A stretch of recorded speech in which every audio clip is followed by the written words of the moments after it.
Hello student, এখন আমরা class 10 এর 6 নম্বর চ্যাপ্টার চক্রবৃদ্ধি সুদ ও সমাহার বৃদ্ধি হ্রাস শুরু করব। এই সুদ দুই প্রকার, কি কি? এক হচ্ছে সরল সুদ আর দুই হচ্ছে চক্রবৃদ্ধি সুদ। এই সরল সুদ আমরা এর আগের চ্যাপ্টারে করে এসেছি। এখন আমরা এই চক্রবৃদ্ধি সুদটাকে নিয়ে আলোচনা করব। তো চলো, তোমাদেরকে আমি একটা ছোট্ট একটা উদাহরণের মাধ্যমে বুঝিয়ে দিই যে চক্রবৃদ্ধি সুদ আসলে কি জিনিস। দেখো, আমি প্রথমে লিখে রেখেছি প্রথম বছরের আসল 10 টাকা। এই যে প্রথম বছরের আসল, এর 1 বছর পরে একটা সুদ পাওয়া যাবে। সে সুদ কটা হলো? 2 টাকা হলো। তাহলে এই যে 10 টাকার সুদ 2 টাকা হলো, তাহলে বছরের শেষে সুদ আর আসল মিলে ক টাকা হলো? 12 টাকা। মানে সুদ আসল ক টাকা? 12 টাকা হলো, তাই না? দেখো, যেটা প্রথম বছরের শেষের সুদ আসল 12 টাকা, সেটাই দেখো দ্বিতীয় বছরের আসল হয়ে গেছে, তাই না? দ্বিতীয় বছরের আসল এটা।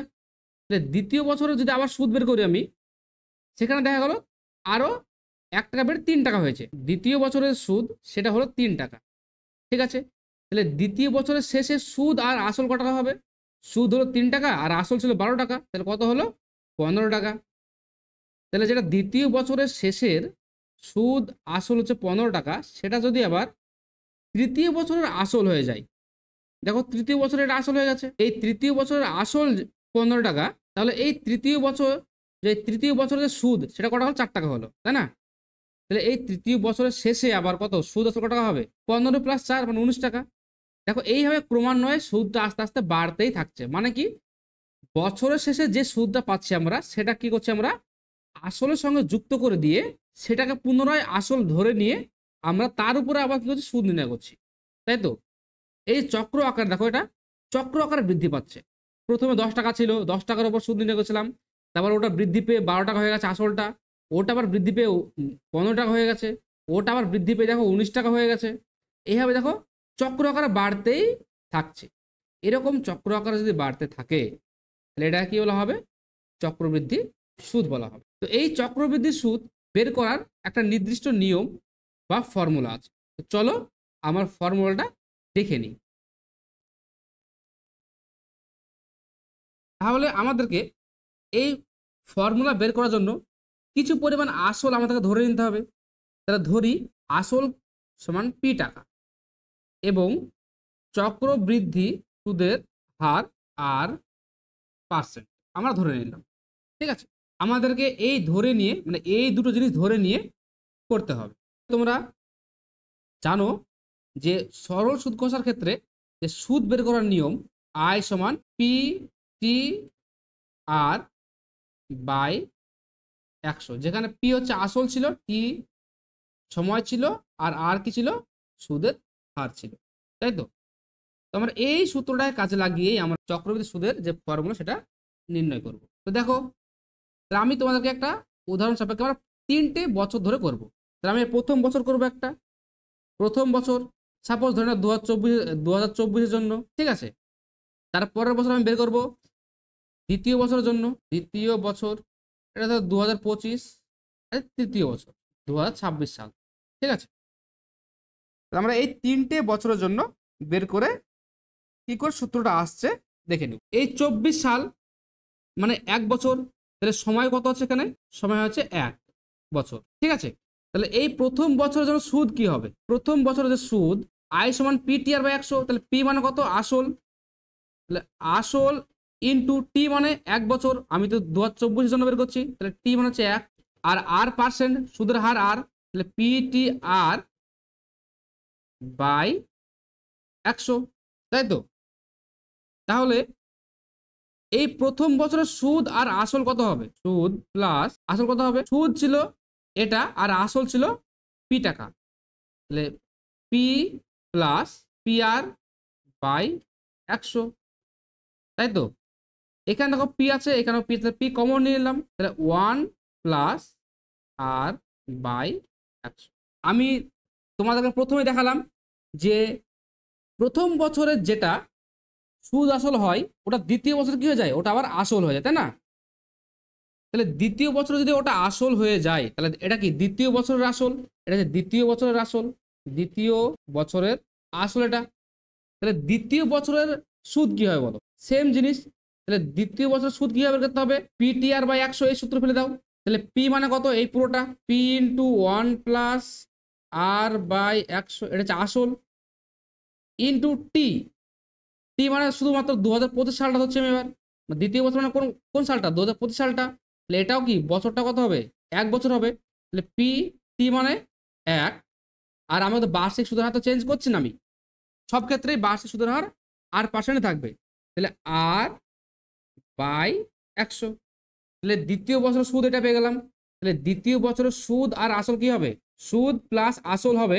তাহলে সুদ এটা আর আসল হচ্ছে এটা, তাহলে আসল লিখে দিই P into 1 plus R by 100।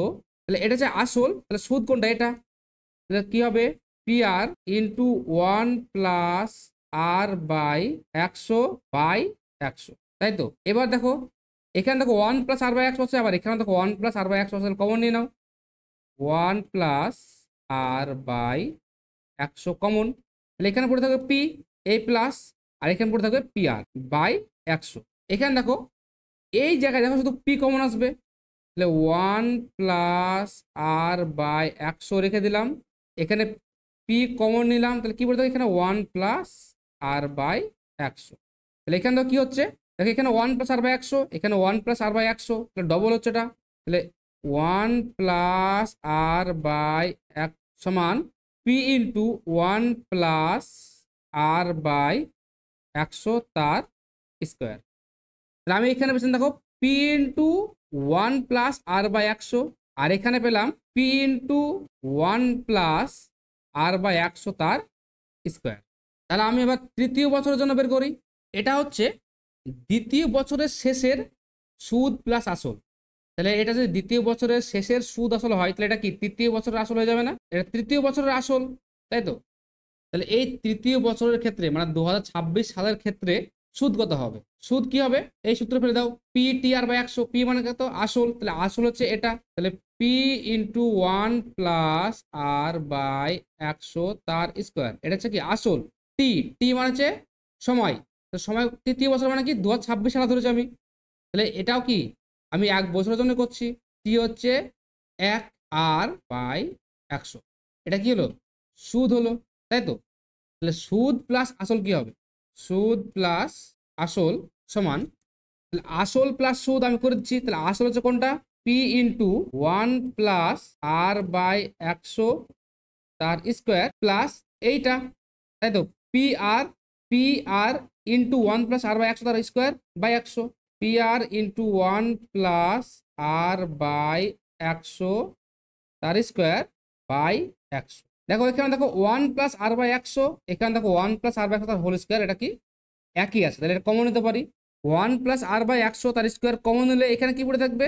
এখানে পি পড়ে থাকবে, প্লাস পি আর বাই 100 এখানে পড়ে থাকবে, পি আর বাই 100 সমান 1 প্লাস আর বাই 100।